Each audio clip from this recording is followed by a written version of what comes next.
محترم دوستوں اور بزرگوں، یہ بیان حضرت مولانا یوسف صاحب رحمۃ اللہ علیہ نے بعد نماز فجر بنگلے والی مسجد میں 19 ربیع الاول 1384 ہجری کو بیان فرمایا۔ خطبہ مسنونہ کے بعد حضرت نے فرمایا کہ میرے بھائیوں اور دوستوں، اللہ جل شانہ نے انسانوں کو شکلوں کے اعتبار سے تو مختلف بنایا ہے، لیکن اندر کے اعتبار سے جو روح ڈالی ہے وہ سارے انسانوں میں ایک ہی قسم کی ڈالی ہے کہ جسم تو سب کے مختلف ہیں لیکن روح سب کی ایک قسم کی ہے۔ مثال کے طور پر جس طرح شکل کائناتی مختلف ہے کہ کسی کے پاس کار کی شکل ہے اور کسی کے پاس گدھے کی شکل ہے، کوئی لنگڑا ہے تو کسی کی کمر جھکی ہوئی ہے، کوئی حسین ہے تو کوئی بدصورت ہے۔ تو دنیا بھر میں شکلوں اور صورتوں کو اللہ جل شانہ نے مختلف بنایا ہے کہ سارے انسان ایک جیسے مکانوں میں نہیں رہتے، سارے انسان ایک جیسے کپڑے نہیں پہنتے، سارے انسان ایک جیسا کھانا نہیں کھاتے۔ لہذا اللہ تعالیٰ نے انسانوں کی جو مختلف شکلیں بنائی، لیکن ان شکلوں کو کامیابی اور ناکامی کی بنیاد قرار نہیں دیا ہے، لیکن روح جو سب میں مشترک ہے، اللہ جل شانہ نے کامیابی اور ناکامی اس پر قرار دیا ہے کہ سب کی روح میں نور تھا، خوشبو تھی، اس کے اندر، اس روح کے اندر وہ سارے کمالات تھے جو خدا بند قدوس کی اپنی ذات کے کمالات ہیں۔ انہی کمالات میں یہ روح ڈبو کر بھیجی گئی تھی۔ اس میں نور علم، قوت، یہ سب موجود تھے۔ اس لیے میرے دوستو، اپنی روح پر محنت کرو۔ ہر لائن میں ترقی کے لیے بڑے لمبے چوڑے میدان ہیں۔ یہ روح اپنے ساتھ تھوڑی سی قوت لائی ہے، پر اب قوت لینے کا بڑا لمبا چوڑا میدان ہے۔ جو انسان اس کی طلب اور محنت کرے گا، اللہ اسے ضرور دیں گے۔ اگر تم یہ چاہتے ہو کہ دنیا بھر کے سارے عالم تمہارے سامنے جھک جائیں تو اپنی روح کو سامنے رکھ کر محنت کرو۔ جو اپنی روح کے بنانے پر محنت کرے گا وہ کامیاب ہو جائے گا، اور جو اپنی روح پر محنت نہیں کرے گا وہ ناکام ہو جائے گا۔ جو روح محنت نہیں کر رہا ہے وہ سونے کی تشتری میں، یعنی سونے کی پلیٹ میں پاخانہ کر رہا ہے، اور جو اپنی روح پر محنت کر رہا ہے وہ گدڑیوں میں لال بن رہا ہے۔ انسان کی جس مایا کے لٹنے پر بلائیں آتی ہیں، اور ان بلاؤں کو پھر کوئی طاقت روک نہیں سکتی۔ اللہ جل شانہ اگر روح بنانے پر کرم فرما دے اور ہماری روح بن جائے تو چاہے جھوپڑیوں میں ہم رہیں، انتہائی خوش و خرم ہوں گے۔ یہ انسان دو جنسوں کے مجموعے کا نام ہے۔ ایک جنس اس کے اندر روح کی ہے اور ایک جنس یہ اس کا جسم ہے۔ یہ جسم شکلوں کے راستے بڑے لمبے چوڑے نظام کے ساتھ دنیا میں لایا گیا ہے، پر یہ چھوٹا سا جسم ماں کے پیٹ میں جب تیار پڑا ہوتا ہے تو روح کے بغیر اس کی گاڑی رکی رہتی ہے کہ جب تک کہ اس کے اندر روح نہیں آتی، ہاں اس کی گاڑی رکی رہتی ہے۔ اللہ کے حکم پر ہی اس جسم میں روح ڈالی جاتی ہے، ورنہ یہ جسم اسقاط ہو جاتا ہے۔ اس روح کو بھیجنے والے اللہ، لانے والا فرشتہ اور آنے والی روح۔ اس لیے جسم الگ جنس ہے اور روح الگ جنس ہے۔ انسانوں پر جو بھی حال اللہ کی طرف سے آئے گا وہ اس کی روح پر آئے گا اور ظاہر اس کے جسم پر ہوگا۔ جسم کے اپنے تقاضوں کا نام نفس ہے، جسم کے اپنے تقاضوں کا نام، اپنی ضروریات کے پورا ہونے کا نام، اس کا نام نفس ہے کہ حالات کے آنے پر روح قدرت کی طرف متوجہ کرے گی، کیونکہ یہ قدرت کے راستے سے آئی ہے، اور جسم شکلوں کی طرف متوجہ کرتا ہے۔ نفس یہ چاہے گا کہ یہ انسان شکلوں کی طرف مائل ہو، کیونکہ یہ جسم خود شکلوں سے نکل کر آیا ہے۔ زمین اور آسمان کے درمیان پھیلی ہوئی شکلوں کی طرف یہ مادہ جسم کو اس طرح کھینچتا ہے جس طرح مقناطیس یعنی چمبک لوہے کو اپنی طرف کھینچتا ہے۔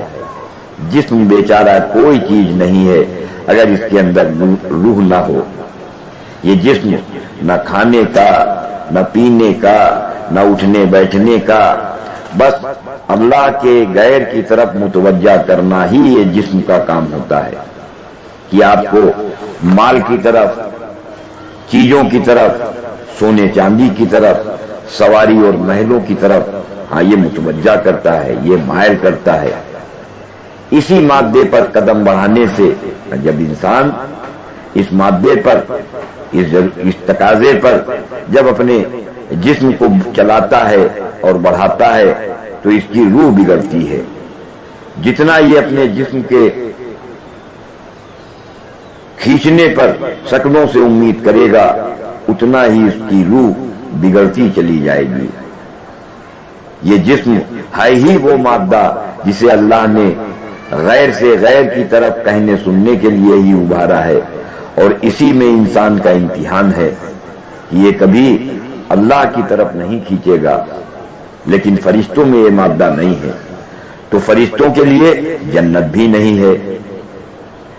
نفس کو دبا اور یہ تحقیق کر کہ خدا کا اس وقت کیا حکم ہے۔ نفس تو وہ مادہ ہے جس پر انسان اگر پڑ جائے تو اس کی روح اتنی خراب ہو جاتی ہے جس کا انسان تصور بھی نہیں کر سکتے۔ اگر روح کی بدبو کو ظاہر کر دیا جائے تو دماغ پھٹ جائے اور سارے لوگ مر جائیں، یا اگر روح کی سیاہی ظاہر کر دی جائے تو سورج بھی سیاہ پڑ جائے۔ اب فرشتہ آ کر جس میں روح ڈال گیا، یہ روح اس کا سر و گلا کاٹنے سے بھی نہ نکلے گی، بلکہ اللہ رب العالمین جب روح نکالنے کے لیے فرشتے کو بھیجیں گے تبھی جسم سے روح نکلے گی۔ آپ کو آگ یا بارود میں دبا دیا جائے تو وہ فرشتہ نہیں آئے گا، روح نہیں نکلے گی۔ کیوں؟ کیونکہ ایک محکمے سے فرشتہ روح کو جسم میں ڈال کر جاتا ہے اور دوسرے محکمے کا فرشتہ وقت پورا ہونے پر اس کو جسم سے نکال لے جاتا ہے۔ جتنی ترتیب جسمانی ہے اس ساری ترتیب کو خدا نے بدلنی ہے، یہ استقراری نہیں ہے۔ قیامت کے دن یہ قد، یہ شکل، یہ حسن نہیں ہوگا، بلکہ یہ قد آدم علیہ السلام والا اور شکل عیسیٰ علیہ السلام والی اور حسن یوسف علیہ السلام والا ہوگا، یا ایسی بدنما، بد ہیبت صورت، خوفناک اور خطرناک صورت کی جائے گی کہ اگر اس کی ماں کو بھی دکھایا جائے تو بیٹا کہے گا کہ اسے جہنم میں ڈال دو۔ روح بن گئی تو بہتر ترتیب میں پہنچا دیا جائے گا، وہ بہتر ترتیب اس کا نام جنت ہے، اور اگر روح بگڑ گئی تو وہ بد ترتیب میں پہنچا دیا جائے گا جس کا نام جہنم ہے۔ جو باعتبار روح کے بن گئے، اللہ نے یہ طے کر لیا ہے کہ ان کے آگے ایسوں کو جھکائیں گے جو باعتبار روح کے بگڑے ہوئے ہیں۔ اللہ جل شانہ ترتیب عالم کو بھی بدلتے رہتے ہیں کہ ہندوستان، یورپ، ایشیا، ان کی جو بھی ترتیب ہے اللہ تعالیٰ اس کو بدلتے رہتے ہیں، چاہے جسمانی ترتیب دفتر کی ہو، چاہے جسمانی ترتیب سیاست کی ہو، چاہے جسمانی ترتیب زراعت کی ہو۔ ترتیب جسمانی کو بدلنا ہے۔ اب تو یہ سمجھنا بہت آسان ہے کہ ترتیب جسمانی کی تبدیلی شروع ہو گئی ہے۔ آج دنیا میں کوئی نظام ایسا نہیں ہے جس کو آپ یوں کہیں کہ یہ یوں ہی چلتا رہے گا، کہ کبھی حکومت بدلی، کبھی ریلوں کا وقت بدلا۔ ہاں، اللہ تعالیٰ یہ سب دکھلاتے رہتے ہیں کہ اللہ جل شانہ ترتیب جسمانی کو بدلیں گے، یہ اللہ نے طے کر لیا ہے۔ جو انسان اس روح کے بنانے کو ضروری قرار دے کہ چاہے اسے زمین پر لیٹ کر زندگی گزارنی پڑے، ہاں، پر یہ اپنی روح کو ایسا پاکیزہ بنا لے جیسی پاکیزہ بنانے پر اللہ کی طرف سے وعدے ہیں، تو اللہ پاک اس کائنات کی ترتیب کو بدلیں گے۔ لیکن یقین کی خرابی اور عمل کی خرابی، یہ دو چیزیں ہیں جو روح کو سیاہ اور بدبودار کرتی ہے۔ یقین اور عمل کی درستگی روح کو خوشبودار اور نورانی کرتی ہے۔ تمہارے یقین کا اور عمل کا روح کے بننے والی شکل پر آنا، بس اس پر خدا پہلے اس دنیا کی ترتیب بدلیں گے تاکہ لوگ خدا کو مان جائیں۔ میرے دوستوں اور بزرگوں، جسم وہ جنس ہے جو کسی طرح بھی روح میں نہیں گھس سکتا۔ جیسے تار کرنٹ میں گھستا ہے، کرنٹ کے اندر تار نہیں گھس سکتا، اسی طرح روح میں کوئی چیز یا کوئی شکل نہیں گھس سکتی۔ دوائیں روح میں نہیں گھسیں گی، جسم میں پھیل جائیں گی۔ جو روح سے چلتا ہے وہ روح پر اثر ڈالتا ہے۔ تمہارا چلنا روح سے چلا ہے اور جسم سے ظاہر ہوا ہے۔ عمل کی تحریک روح سے چلتی ہے اور عمل جسم سے ظاہر ہوتا ہے۔ اگر ہمارے عمل روح کی لاش کے ہیں تو روح بگڑ جائے گی کہ پیسے تو تکیا میں اور بخل باہر، تو بس روح میں سیاہی پہنچ گئی۔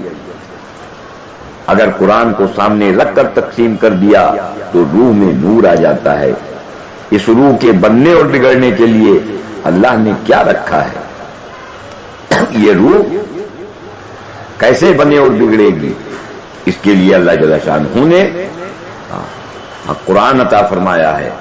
قرآن پاک روح کی لائن ہے۔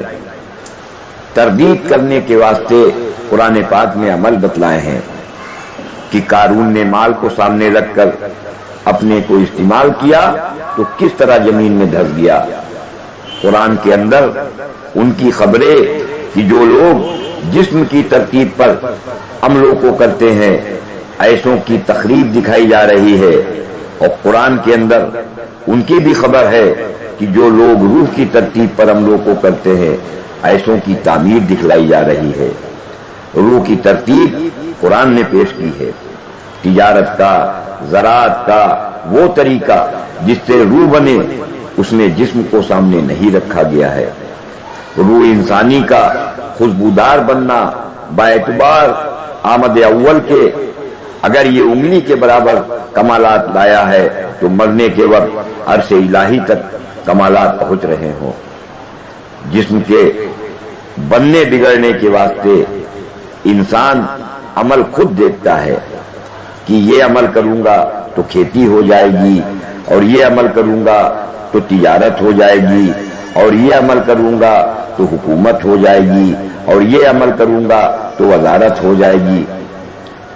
جسم کے اعتبار سے چیزیں دیکھنے کے لیے اللہ نے سورج کی روشنی رکھی ہے۔ جہاں جہاں تک یہ روشنی چلتی رہے گی جسم نظر آئیں گے۔ اور ایک ہے عمل دکھانے کے واسطے روشنی، پر اس روشنی میں ہمیں روح دکھائی نہیں دیتی۔ یورپ، امریکہ اور ایشیا کے سورما بھی اس روح کو دیکھنے سے عاجز ہیں کہ وہ روح کو دیکھیں کہ روح کیا چیز ہے۔ جہاں ساری انسانیت عاجز ہے، نبی کا پہلا انکشاف وہاں سے شروع ہوتا ہے۔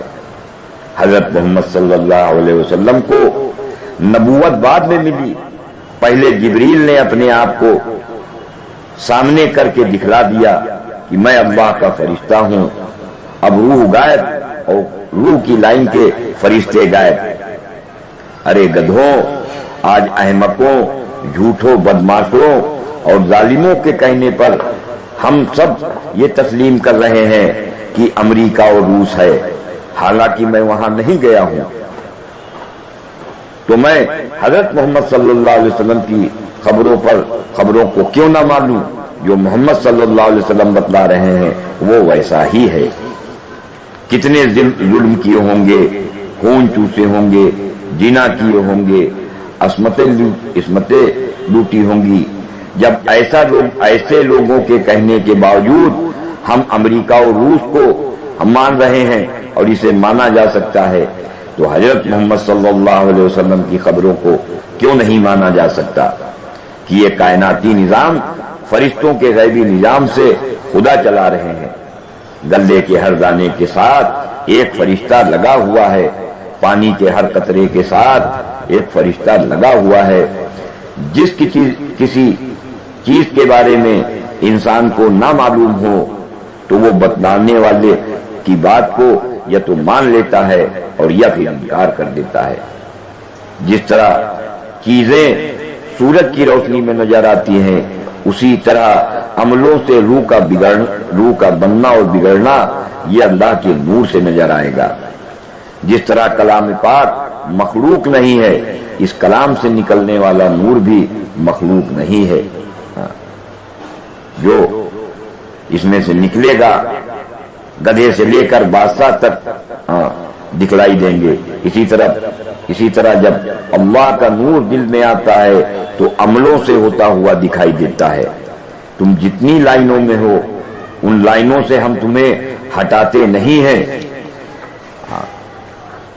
ہم تو بس یوں کہتے ہیں کہ جن لائنوں میں ہو تم ان سے نا امید اور مایوس ہو کر اللہ نے جو اس کے اندر احکامات کی لائن بتلائی ہے اس پر چلو۔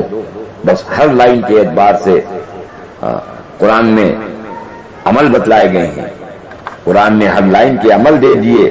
ہر لائن میں باعتبار روح کے بھی عمل ہے اور ہر لائن میں باعتبار جسم کے بھی عمل ہے۔ آپ روح کے اعتبار سے عمل کرنے والے بنو۔ اس کے لیے سب سے پہلے اللہ کا نور اپنے دل میں لینا پڑے گا۔ اسی نور سے انسان عملوں میں کامیابی دیکھے گا۔ چاند سورج کی روشنی میں تمہیں عمل سے کامیابی نہیں دکھائی دے گی، اللہ کے نور سے، جسے ہدایت کا نور کہتے ہیں، اس نور سے عمل میں کامیابی دکھائی دے گی۔ تمہارے دل کے اندر وہ روشنی آئے گی جو جنت میں ہمیشہ باقی رہے گی، اور یا تو پھر تمہارے دل میں وہ اندھیرا آئے گا جو ہمیشہ تمہارے دل میں باقی رہے گا۔ یہ نور بڑھتے بڑھتے آنکھوں تک جاتا ہے، پھر اس نور سے نظر آئے گا کہ میں نماز پڑھ کر اللہ سے مانگوں گا تو اللہ میرا قرضہ اتار دیں گے اور مجھے اس پریشانی سے نکال دیں گے۔ جب دل میں نور آ جائے گا تو اللہ کی قسم فرعونی حکومت کا زوال پھر تمہیں نماز میں نظر آئے گا۔ سارے نبیوں کے قصے نماز کے ہیں۔ بانج عورت سے بچے کا پیدا ہونا نماز میں نظر آئے گا، لیکن جب تک ہمارے دل میں یہ ہے کہ خالی نماز سے کیا ہوگا، مال بھی تو چاہیے، تو سمجھ لو کہ دل میں نور نہیں ہے۔ حضرت محمد صلی اللہ علیہ وسلم نے انفرادی اجتماعی سب کے لیے نماز کو حل بتایا۔ سورج میں روشنی نہ ہو تو نماز پڑھ کر اللہ سے مانگ لو، روشنی آ جائے گی۔ میں نے غریب کا خون نہ چوسا تو خدا کامیاب کرے گا۔ آپ جسم کے اعتبار سے عمل چھوڑ کر جب روح کے اعتبار سے عمل کی طرف چلو گے تو زراعت اور تجارت روح کے نور کو بڑھائیں گی۔ سارے نبیوں نے سب سے پہلا کام یہی کیا ہے۔ جس کے جتنے نقشے قائم ہیں ان سے کامیابی اور ناکامی نہیں بلکہ اللہ کی طرف سے کامیابی اور ناکامی ہے۔ یہ بات انبیاء اکرام علیہ السلام نے آ کر انسانوں کو سمجھائی ہے۔ اب جب ہم بھی وہی کام کریں گے کہ میں جب لوگوں کو اللہ کی طرف بلاؤں گا، اللہ کی پہچان کراؤں گا، تو اللہ پھر ہمارے کھانے کا اور خرچے کا انتظام کریں گے۔ یقین اور اخلاص کے ساتھ اللہ کے دھیان کی طرف ہم جب لوگوں کو بلائیں گے، اللہ کے علم کی طرف جب ہم لوگوں کو بلائیں گے، اس کے اندر وہ نور پیدا ہوگا کہ پھر اس نور سے عمل سے ہوتا ہوا نظر آئے گا۔